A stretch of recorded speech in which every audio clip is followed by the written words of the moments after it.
সম্মানিত দর্শক, welcome my channel. আপনাদেরকে নিয়ে আসলাম খুব সুন্দর একটি চিড়িয়াখানায়। আপনাদের দেখানোর চেষ্টা করছি একটা বেঞ্চ। এখন আপনাদের দেখানোর চেষ্টা করছি একটা গাছে খুব সুন্দর দুইটি ডাল রয়েছে। এই গাছের দুই প্রান্তে রয়েছে চারটা পাখি।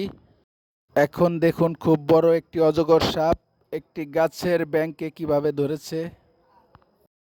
এই দৃশ্যটা পাথরের হলেও মনে হয় যেন সত্যি একটি সাপ একটি ব্যাঙকে ধরে রেখেছে, আর খুব শক্তভাবে ধরে রেখেছে। ভিডিওটা পুরো দেখানো সম্ভব নয়, তাই যতটুকু পারছি ছোট করে দেখানোর চেষ্টা করছি। এখন দেখুন খুব সুন্দর একটা ছোট মানুষ একটা ছোট গিটার ধরে রেখেছে।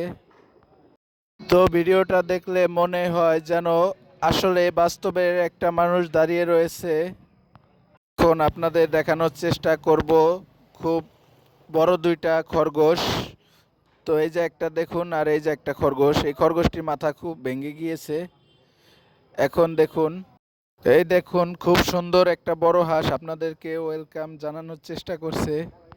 তো এখন আপনাদের দেখানোর চেষ্টা করব খুব বড় একটি জিরাফ। জিরাফের উচ্চতা অনেক বেশি।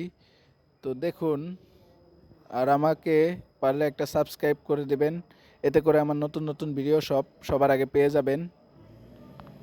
এখন আপনাদের দেখানোর চেষ্টা করব খুব সুন্দর তিনটা বক। কিন্তু দুঃখের বিষয় হচ্ছে বকটির মাথাগুলো ভেঙে গিয়েছে, তাই পুরোটা দেখানোর চেষ্টা করেছিলাম কিন্তু পারিনি। তো এসেছিলাম কবি সুকান্ত ভট্টাচার্যের বাড়ির পাশের একটা ছোট্ট চিড়িয়াখানায়। তো চিড়িয়াখানায় এসে লাস্টে যা দেখতে পেলাম সেটা হচ্ছে খুব সুন্দর একটা কবিতা আবৃত বই। এই বইটাতে খুব সুন্দর বড় একটি কবিতা লেখা হয়েছে। তো এটা